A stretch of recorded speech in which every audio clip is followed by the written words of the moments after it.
Madison's mayor wants to form a special team to prevent future flooding on the isthmus. And 3 months after the explosion in downtown Sun Prairie, there's some good news when it comes to rebuilding. This is News 3 This Morning. Good morning and welcome to News 3 This Morning. It is 6 o'clock now on this Tuesday, October 9th, and we were just talking. It's actually warmer outside than it is inside today. I have goosebumps right now because the air kicked on in the weather office this morning. The building doesn't even know what to do. No, I know.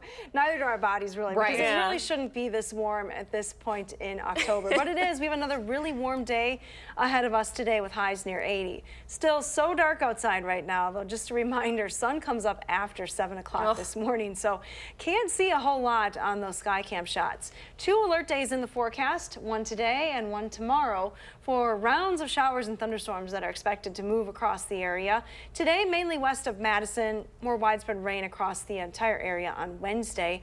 Could lead, though, to some very heavy rainfall totals as well as some high winds. Here's a look at the radar map this morning. Not a whole lot happening early today, just a few light sprinkles and showers, mainly west of Dane County, and that'll likely be the case through most of the day today. It is going to be another warm one, though. Can't rule out an isolated shower or thunderstorm popping up this afternoon, with temperatures getting into the low 80s. Now, here's a look at your first alert traffic. Roads are dry here in Madison. That's different from yesterday at this time. Some slowdowns on Highway 12 just north of Middleton. Otherwise, no major delays right now. No accidents reported across southern Wisconsin. So if you're headed in on the interstate, you're still going at posted speeds. That is good news, especially just we keep bracing for this flooding again. It feels like we can't let our guard down. I know, but I have good news. The weather pattern shifts on Thursday and things start to dry out. Good news if you like dry, but not great if you like cold. Warm. It'll feel a little more like October. Yeah, right, exactly. Thank you, Hattie. You're welcome. With all that rain in the forecast, there's another reminder for people living here in Dane County to leave the sandbags where they are. Yeah, and on top of that, Madison Mayor Paul Soglin is looking for a more permanent solution for flooding concerns in the city. Specifically, he's asking Common Council to develop a team of engineers to look at what might be able to be done. Mayor Soglin added he'd like to see lake levels lowered or restrictions on how much water can be let into the Yahara River lifted. He says he's worried climate change could make the recent pattern of heavy rainfall the new normal for our area. Dane County Executive Joe Parisi also talking about flooding today. He'll be at a Clean Lakes Alliance meeting to talk about how the county will pay for damage from all the flooding we saw this summer. He'll share some new efforts for recovery and for the future of the area lakes. The event is happening this Wednesday over at the Edgewater Hotel that starts at 7:30 a.m. Tickets are $10. Well, the words rain and flooding, not what Wisconsin's farmers want to hear anymore this season, but there is the possibility for just that, drenching fields over the next 2 days. Yeah, the rain has already made it difficult to get out for any sort of harvest or field work, and to make matters worse, Hattie is calling for a frost later this week. Yeah, Josh Spreiter is live near Belleville this morning with more from the people this forecast is affecting. Good morning, Josh. Good morning. Yeah, farmers have been hit over and over in recent months with hardship, and the ongoing rain might just be the cherry on top of a bad year when it comes to harvest. And we'll show you right now. Check out this video. Most farmers have yet to get into the fields because of how saturated the ground is. That's difficult news to hear, as it's already in an industry dealing with record low milk prices and President Trump's trade war. Wisconsin has seen the biggest loss of dairy farms since 2013, down more than 400 since the start of the year. And now that the wet weather has some farmers even more concerned about the future after a tough few years. Pennies are getting pinched pretty tight right now, and a lot of us have been in contact with different people to help analyze and see where we're going to go. This is an important and crucial time for our farmers. They say the dairy industry has been struggling because many are dealing with an overwhelming amount of debt.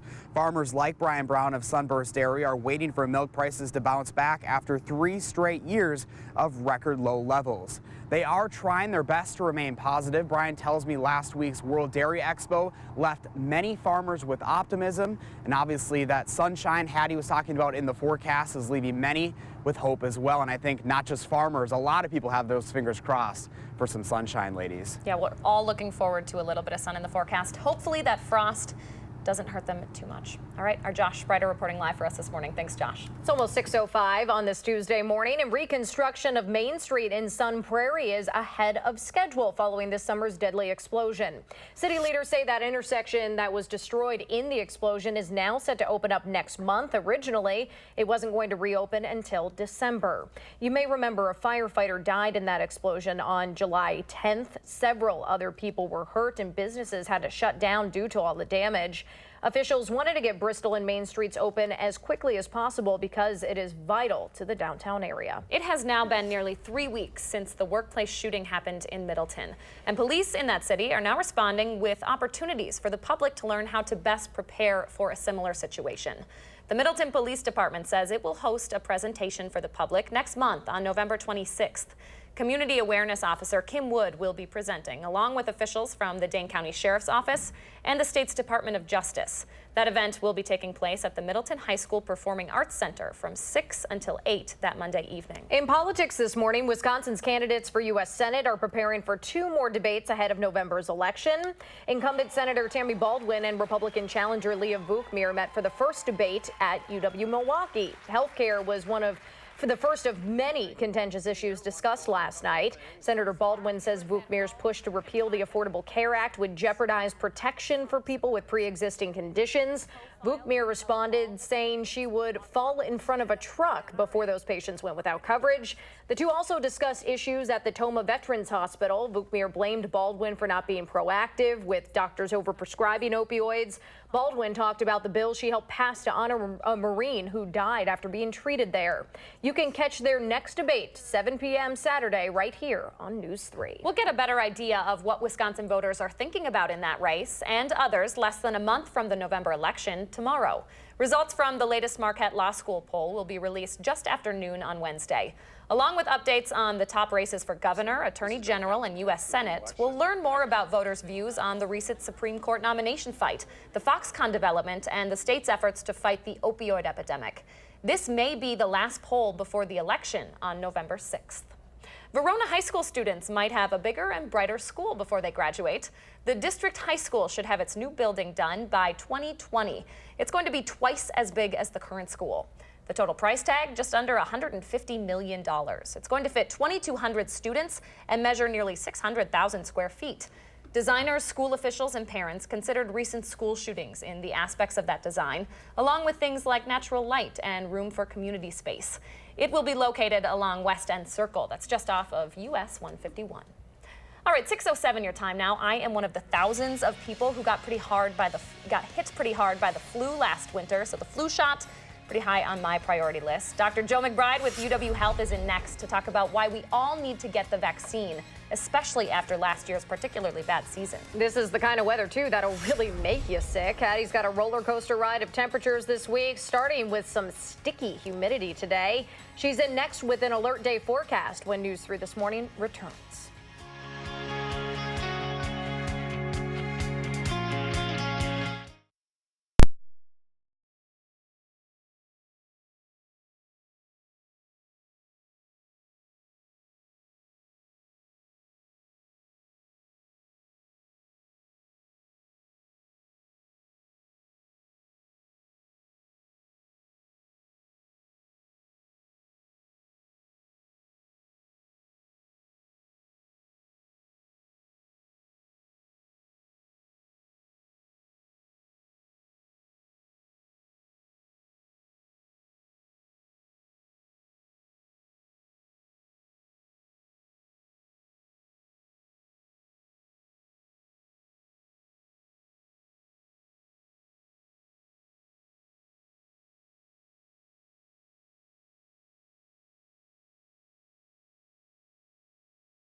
Good morning from the Hattie-O patio. What a treat to be outside in October without a jacket. Temperatures are quite mild this morning.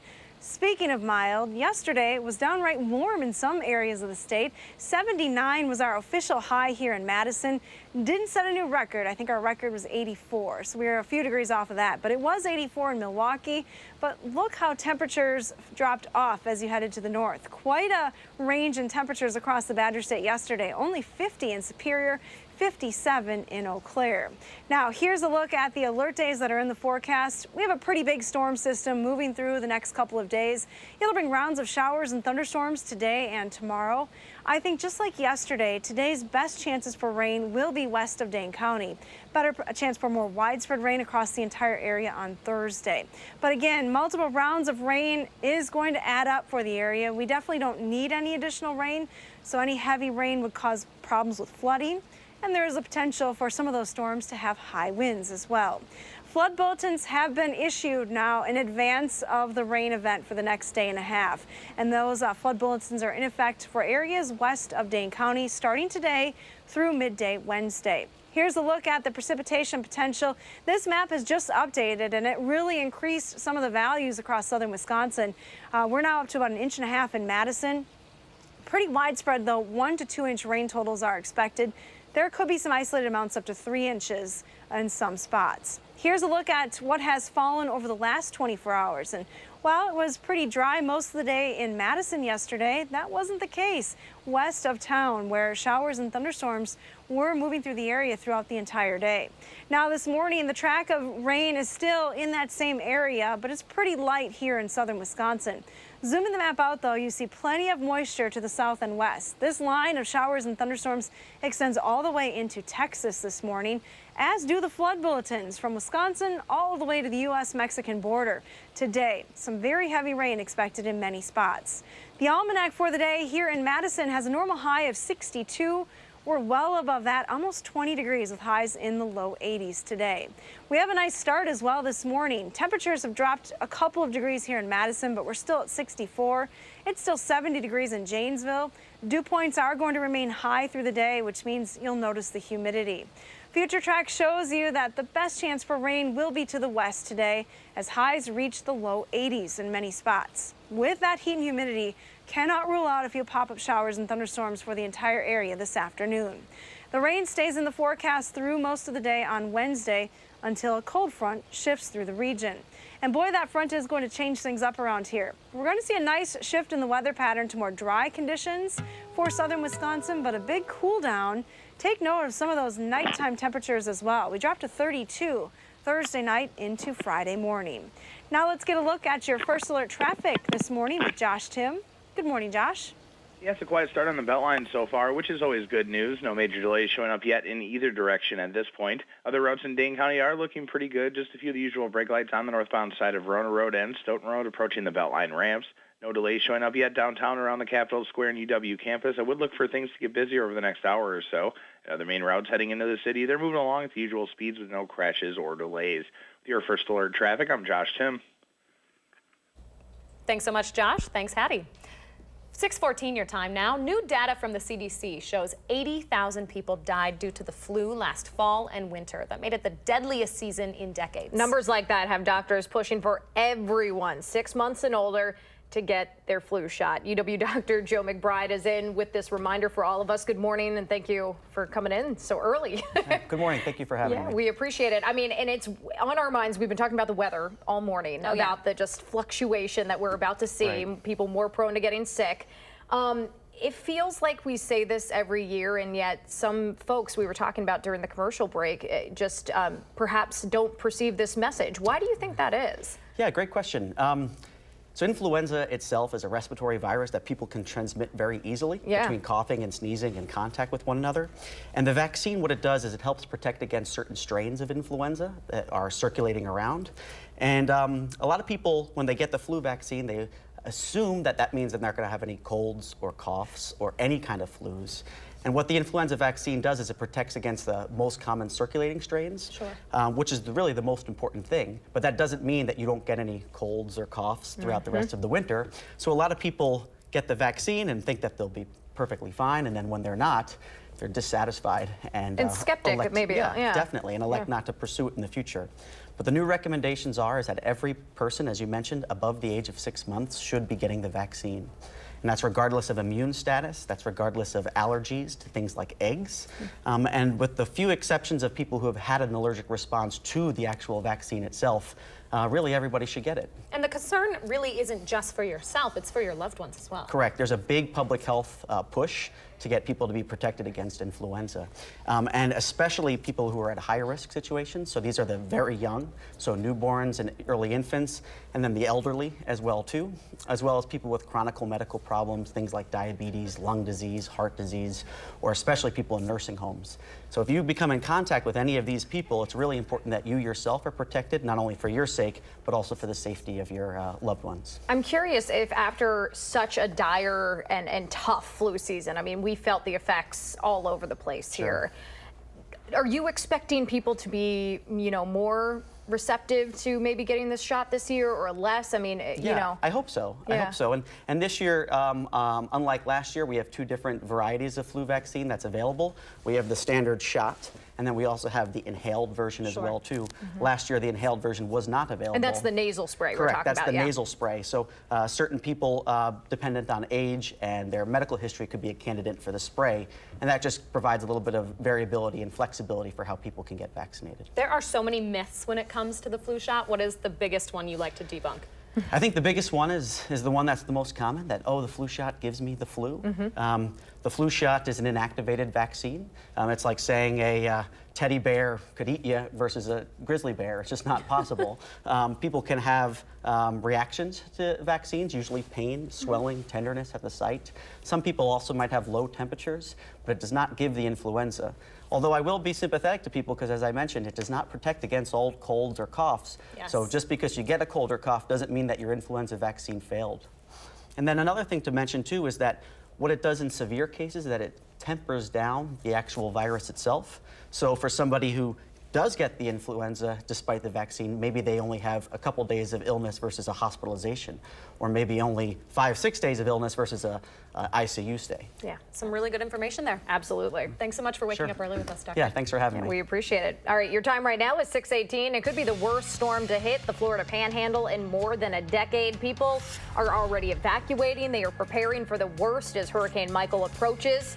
Meteorologist Chris Reese is going to tell us just how strong this is expected to be. Feels a little bit like Florida in Wisconsin today, and we're on the lookout for our own storms. Addie's got the details on a couple of alert days in the forecast. It's coming up when News 3 This Morning returns.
Good morning, I'm meteorologist Hattie McLean. We have alert days in the forecast for today and tomorrow. Many rounds of showers and thunderstorms will move across the area as this wet weather pattern continues. Heavy rain is possible, as well as some strong and gusty winds. Here's a look at Doppler track this morning. It's actually been pretty quiet, with just a few sprinkles and light showers moving mainly west of Dane County. That'll be the best chance to get wet today. Temperatures are still in the 60s in many spots. We even still have 70 degrees this morning in Janesville, so a much warmer start than even yesterday. There will be the chance for rain as we head into the afternoon, but it's going to be warm once again with highs near 80 degrees. Have a wonderful day. All right, thanks so much, Hattie. We might be tired of hearing about rain in the forecast, but it's nothing compared to what's headed to the Gulf Coast right now. Yeah, the track for Hurricane Michael is not looking good at all for areas already that have been slammed by Hurricane Florence. We're talking about earlier on in this season. Meteorologist Chris Reese is tracking the tropics for us this morning. Good morning, Chris. Good morning. That's right. We do have Hurricane Michael right now, and it remains a Category 1 with winds of 90 miles per hour at the moment. But we are expecting some true intensification of this, and it may not be surprising if it becomes a Category 4. Right now, we're simply expecting it to be a Category 3, becoming a Category 2 by the time we get you into this afternoon with winds of 105 miles per hour, gusting to 125. But as we go through tomorrow, this could make landfall with winds of 115, gusting upwards to 140, right along a popular vacation destination for this time of the year. So a lot of folks are in the path of that. But once this actually comes ashore as what will likely be a major hurricane, that will then track through the Carolinas, impacting some of the same areas that were just hit by Hurricane Florence not too long ago. So what we have right now are several tropical storm watches, along with some tropical storm warnings, and then right here, the brightest reds you see, those are hurricane warnings. Those will go through at least Friday at this time. One of the things that we're also watching is that potential for some pretty high storm surge, upwards of 6 to 9 feet just to the east of Panama City. Let's come down to Bend, Florida, just a little bit, Horseshoe Beach over towards Cedar Key. Once again, we're looking at 6 to 9 feet of storm surge, really kind of across this entire area. And storm surge is one of the more dangerous things to look at when it comes to a tropical system, but also that risk for some flooding. So here's the rainfall potential just going through Friday morning, and we're looking at the potential for 5 to 10 inches of rain all the way from the Florida Panhandle through the eastern Carolinas right now. And after just being in North Carolina this weekend, I can tell you guys personally, there are a lot of areas that still have a lot of high water from Florence as far inland as the Charlotte area. So this is one of those situations where this could be a pretty catastrophic disaster across the Gulf Coast and up the eastern seaboard as well. Yeah, and that's the thing, is that first things first is you got to get it, it hits the Gulf Coast. There are going to be huge issues there. But we were talking even when Florence hit about just how much the inland areas were affected by all of this. Absolutely. And so once again, you have this heavy rainmaker that's going to go inland over some of those same areas. The good news, though, is that it's fast moving. A cold front's going to sweep that out, so it's not going to sit and spin for several days like Florence did. Yeah, no kidding. All right, Chris, interesting. Thank you so much. My pleasure. 6:26 your time now. Josh Breider is live this morning with an update on the fall harvest and how the last thing our farmers need to hear is the chance for more storms. And unfortunately, that's exactly what they're getting. And the county's talking about creating an entirely new department to help us help the environment. We'll take a look at that plan and the rest of the day's top stories when News 3 This Morning returns.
An area bus driver is out of a job this morning after a mother accused him of hitting her daughter with special needs.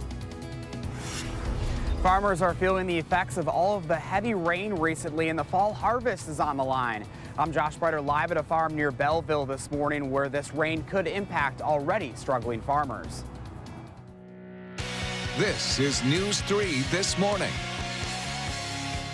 Good morning and welcome to the final half hour of News 3 this morning. It is 6:29 now on this Tuesday, October 9th. And those farmers Josh is talking to, they're not going to like the words alert day in the forecast today. No, today and tomorrow, unfortunately. Let's turn it over to Hattie, who is outside without a jacket in the middle of October. What? I know. Can you believe it? Barely. No jacket needed today, but don't lose the jacket. You'll definitely want it later on this week. We have another couple of days with pretty warm conditions. Take a look at our alert days, though, that are in the forecast for today and tomorrow. We're talking rounds of showers and thunderstorms moving through the area. Today, the best chance to be west of Dane County, then across the entire area tonight into Wednesday. Heavy rain is possible, and some of those stronger storms may contain high winds. Now, here's a look at what's happening on the radar map this morning. It's actually pretty quiet. We've seen those showers diminish some over the last couple of hours, but there is a potential today. Cannot rule out a shower or thunderstorm with highs reaching 81 degrees. Just like yesterday, it is going to be humid as well. Our first alert traffic maps this morning, though. The roads are dry here in Madison and across most of southern Wisconsin. No issues to report right now, so you're still traveling at posted speeds heading into Madison. And that's your first alert traffic. Thanks so much, Hattie. Because of that ongoing rain, farmers are having a tough time getting into their fields. USDA reports show there are only 3 or 4 days a week where harvest work is even possible in this weather. Yeah, and this time last year, that average was more than 6 days a week, so almost double there. Josh Breiter is live near Belleville this morning talking about just how far behind farmers are there this morning. Good morning, Josh. Good morning. So you may be asking, well, tractors have big tires and they have at least four-wheel drive, right? So why can't farmers get out into the fields? Well, this is why. Check out this video.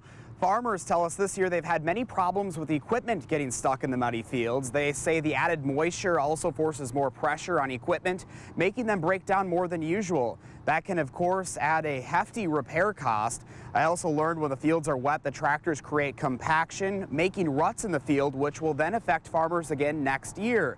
And for dairy farmers like Brian Brown, their operations depend on harvested crops in order to feed the cows. We can just sleep better at night and have a little more peace of mind if we're able to get that crop in storage for the winter. Some farmers also sell their crop, but this year it will take a lot of drying out, which means more money spent at area grain bin facilities. Of course, we already know it's been a tough year for farmers with low milk prices and tariffs. Hopefully some drier weather later this week will help them out, and we already are getting a beautiful sunrise shot, so there's a little bit of hope on this farm this morning. I spoke to Farmer Brown a little bit ago, and he says it's already a good start when there's no rain, and we've been wet how many days? It seems like the last couple months, ladies. Well, and I can imagine, Josh, that Farmer Brown, if he doesn't get that grain harvested, that he would have to go out and buy it to be sure to have his cows fed through the winter.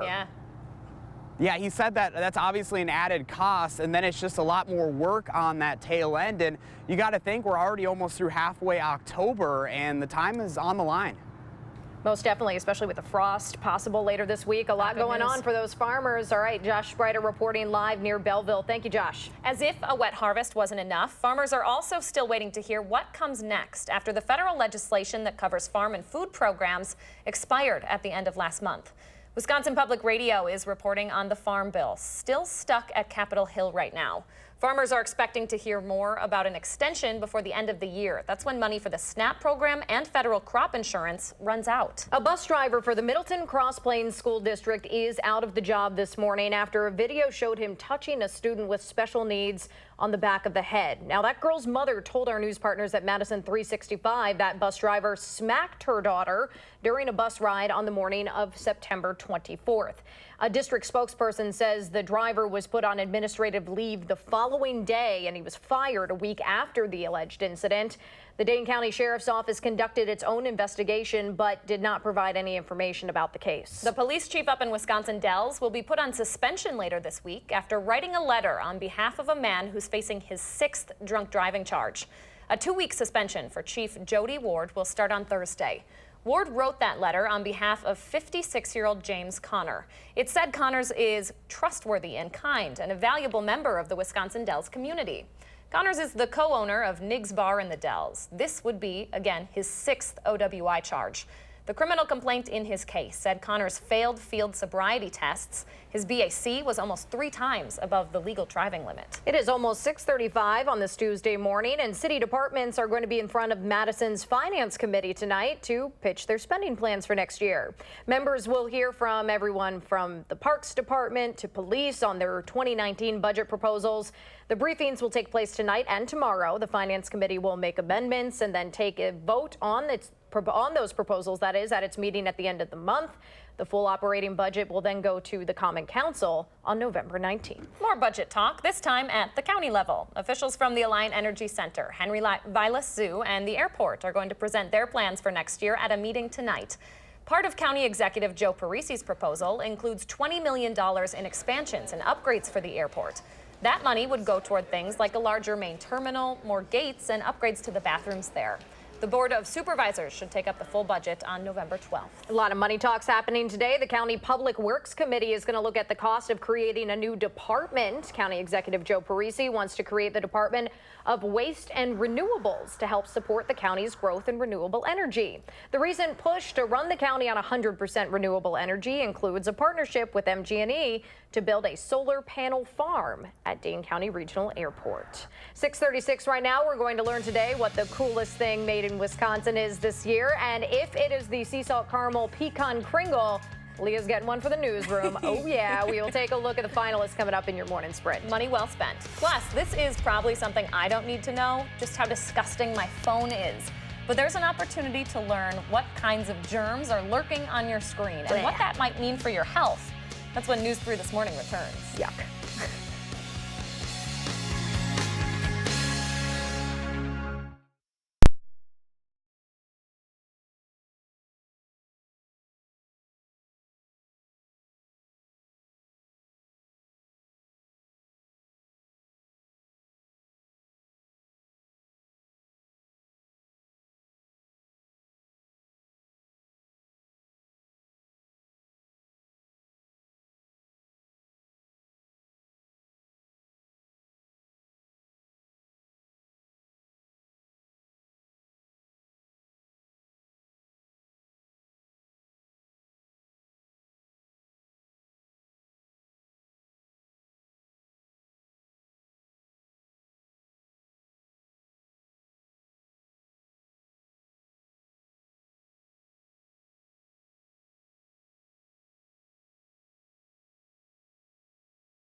Welcome back. We always ask you to share your morning with us here on the program, and we had to find a little bit of beauty in all of these cloudy days that we're seeing. Take a look at this. Cool. Kate took this picture over at the bridge in Sauk City. Isn't that just gorgeous? It is a really, really cool picture. I'm curious where she is there. She must have been right down by the river. Taking a little bit of a risk on a cool, foggy morning. Thanks so much for sharing, Kate. Yeah, just don't fall in. Please. Yeah, be a little chilly, I think, even on a day like today. What does your morning look like? Take a picture, post it on our Facebook, Twitter, Instagram, whatever it is. Use the hashtag MyNews3Morning so Leah and I can track them down and share our favorites right here on the program. Okay, so ignorance is bliss, in my opinion, when it comes to a study we're talking about this morning. People stopping by the Wisconsin BioHealth Summit can get personalized reports about what's on your phone. You will not find Danica and I there. This is part of an international study taking place at airports, bus systems, and other public places, looking at germs on your phone and other places. Ugh. The researcher bringing it to Wisconsin is a UW-Madison graduate who started working on the project after watching his 1-year-old daughter, get this, lick a subway pole. What? Gotta love toddlers. Yes, about 12% of the bacteria they found was associated with disease, and some samples even had drug-resistant bacteria.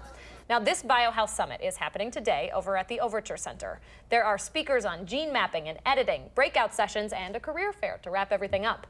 That starts at 8 this morning. All right, after squirming a little bit there, let's get some cuteness. The Dane County Humane Society is dedicating this week to finding your Fido. There are discounted adoption fees for any dogs who have been at the shelter for more than 30 days. Microchips will also be half price at $20 instead of $40. And if you adopt a dog this week, you'll be entered to win free dog training classes. You can find a list of dogs up for adoption on their website.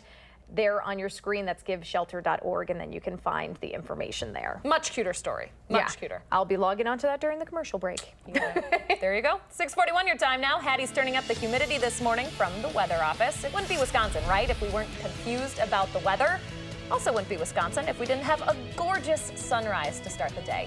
Hattie's got another warm October day or two ahead of us before temperatures drop about 30 degrees. She's in next. But first, it is October 9th. We want to say happy birthday to Daniel and all the other kiddos turning 3 today. Thank you so much for letting us help celebrate here on News 3 this morning. Oh.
Welcome back. This might be the craziest story of the day. Yeah. In this morning's edition of What the Heck News, animal control workers are trying to figure out how some sort of alligator-like creature ended up in Lake Michigan. Yeah, a caiman is what it's called. It was found in the water near Chicago yesterday. It was spotted by a kayaker who wasn't really sure if it was a real animal or some sort of toy. I wouldn't have had gone remotely close to this dude. Animal control rescued the 4-foot-long reptile, had to tape its mouth shut in the process. It was taken to a wildlife discovery center in Lake Forest, Illinois, to be checked out by a veterinarian. The center's curator said that animal would not have survived in Lake Michigan as temperatures begin to drop. These are usually found, by the way, in South and Central America. Poor little confused guy. We're all confused, though. The weather kind of feels like we're in Central America this morning, Hattie. A little bit, yeah. It feels kind of tropical across southern Wisconsin. Normally this time in October, things are drying out nicely, but that is not the case this year. Going back to August 1st, we've gotten almost 20 inches of rain, and we continue to add to that. Alert days are in the forecast for today and tomorrow. We're looking at 1 to 2, possibly up to 3 inches of rain. That is going to cause rapid rises in the river levels, as well as some flooding issues across southern Wisconsin. Here's a look at the potential rain for the next day and a half for the area. Now, flood bulletins have been issued for parts of southern Wisconsin, and again, this is mainly west of Dane County, where flood watches are in effect today through midday tomorrow. There also is a risk for severe weather, that yellow shaded slight risk area from Madison and points to the west. The main threats with the severe weather today would be high winds. Now, on the radar map so far, things have been pretty quiet. Any showers really have been falling apart over the last couple of hours, but widespread rain is back to the south and west, and it will continue to move in this direction. Best chances for rain today will be west of Madison, but with the heat and humidity, can't rule out an isolated shower or thunderstorm through the afternoon hours as well. Here's that next storm system. As it gets a little closer, it'll organize itself. South winds out ahead of it, though, will keep things very mild today. Once again, back to around 80 degrees. Now, this storm system does have some cold air on the backside of it, but by the time that cold air arrives here in southern Wisconsin, all the precipitation will be off to the east. So we're not looking at snow from this particular system, but a big drop off in temperatures is expected behind it on Thursday. High temperature trend, take a look at this roller coaster ride. 81 today, 72 tomorrow with some rain, and then down to a high of 48 on Thursday and 47 on Friday. Nighttime lows are going to get pretty chilly as well. Not chilly out this morning, though. Temperatures are anywhere from 5 to about 15 degrees warmer than they were this time yesterday. Take a look at the current numbers. 64 here in Madison, still 70 in Janesville this morning, 67 in Boscobel, and 65 in the Dells. Future track shows you that the best chances for rain will be west today. Temperatures, though, will top near 80 degrees across southern Wisconsin. So one more warm and humid day. Temperatures won't be quite as warm tomorrow with more rain in the area. We're looking at highs only in the lower 70s. The rain should clear, though, by Wednesday evening. That'll set us up for drier weather as we head towards the end of the week. A nice shift in the weather pattern. Finally, several days in a row where we get a chance to dry out, but it will be much cooler with highs only in the upper 40s. Here's a look at our pet walk forecast. Look at Manny posing for the camera. That cute tongue. pup. Yep, just kidding. I don't even know. That's funny. I love that tongue. That's adorable. I bet he's a good companion. Yes, yes. Lots of kisses from Manny. All right. Thank you, Hattie. You're welcome. Stay with us. The Morning Sprint is up next. The link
6:52 time now for the morning sprint. Hattie has an alert day with chances for heavy rain and storms. It's going to feel really tropical today. And Josh Breiter is live in Belleville with how all that rain is making the harvest season pretty tough for farmers. But we start in Madison. That's where Madison Mayor Paul Soglin is asking Common Council to put together a team of engineers to find a more permanent solution for flooding concerns in the city.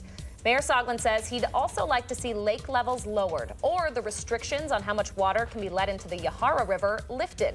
He's worried climate changes could make the recent pattern of heavy rainfall the new normal for the area. County Executive Joe Parisi will talk about flooding issues this summer and the future health of our lakes in our area tomorrow morning. He'll share more on recovery efforts at the Clean Lakes Alliance event that's happening at the Edgewater Hotel. It starts at 7 a.m. tomorrow. Tickets are $10. I'm Josh Breiter live near Belleville this morning, where the ongoing rain chances are creating even more hardship for area farmers. We're now in our second full week of October, but most farmers in the area are left playing the wait game. They're already behind on harvest this year, and it could be weeks before some farmers can get into the fields. Not only does the wet weather delay them from getting out, but it can also affect their crop, which is a major part of their operation.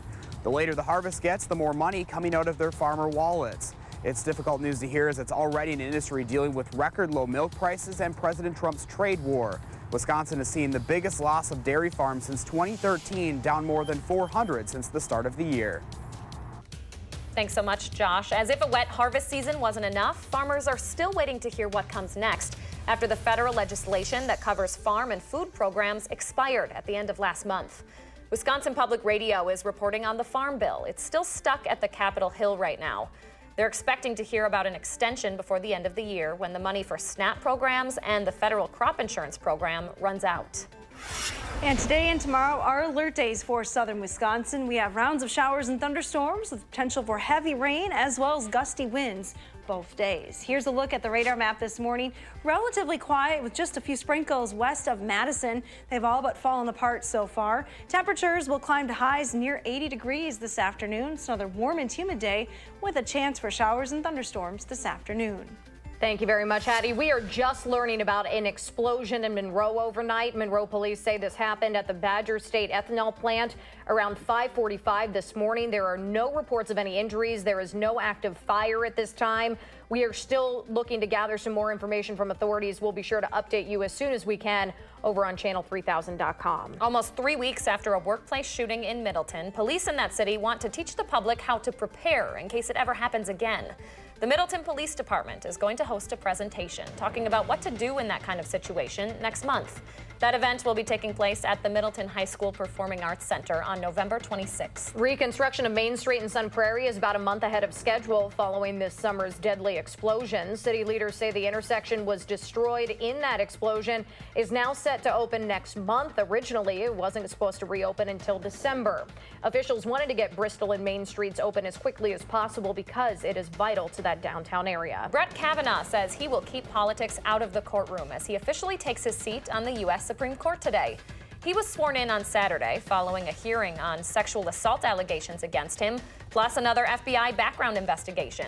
Kavanaugh took the oath of office in another ceremony last night at the White House. Wisconsin's candidates for U.S. Senate are preparing for 2 more debates ahead of November's election. Last night, incumbent Senator Tammy Baldwin and her Republican challenger Leah Vukmir offered their different views on things like health care, issues with overprescribing opioids at the Toma VA, and a number of other contentious issues. The next debate happens at 7 o'clock Saturday night in Wausau. We will be airing that right here on WISC-TV. The Brewers now know who they'll be facing this Friday in the National League Championship Series. The Los Angeles Dodgers beat the Atlanta Braves last night 6-2, securing a spot for the Dodgers in that NLCS. The series starts Friday at Miller Park. First pitch time is yet to be announced. Standing room only tickets are going for about $115 this morning. We will find out later today if a Stoughton-based company that makes special clothing for babies who need feeding tubes will win the coolest thing made in Wisconsin contest. CC Moo is one of 4 finalists in that competition. Its custom onesies are up against a pecan Kringle from De Pere, a defibrillator out of Waukesha, and a John Deere Gator made in Horicon. The winner will be announced at a Wisconsin Business and Industry Luncheon this afternoon. 6:56 your time now. Let's turn it over to Josh Tim with a look at your first alert traffic. Good morning, Josh. Good morning. It's picking up on the westbound side of the Beltline. Brake lights popping up between Stoughton Road and West Broadway. It's going to add a couple minutes and look for delays to grow over the next hour or so. John Nolan getting busier on the inbound side, tapping the brakes at Rimrock, and then again at Olin Avenue, slowing you down a few minutes into the downtown area. And other main routes heading into the city, including on the interstate, they're moving along at the usual speeds with no crashes or delays. Your first alert traffic, I'm Josh Tim. Thank you, Josh. And we have partly cloudy skies this morning across southern Wisconsin. Today and tomorrow, though, are alert days for the area. Not a lot of rain right now across the region, but there will be a chance heading into the afternoon. Still pretty warm today with highs in the lower 80s. Tomorrow and then especially on Thursday, we're really cooling down. No kidding. All right, thank you, Hattie. Thank you all for joining us. Again, we're trying to learn more from Monroe Police about this explosion overnight. Stay dry. Making plans that are weather dependent? Get an accurate 12-hour, even a 10-day forecast. Download the Channel 3000 First Alert Weather app and start planning.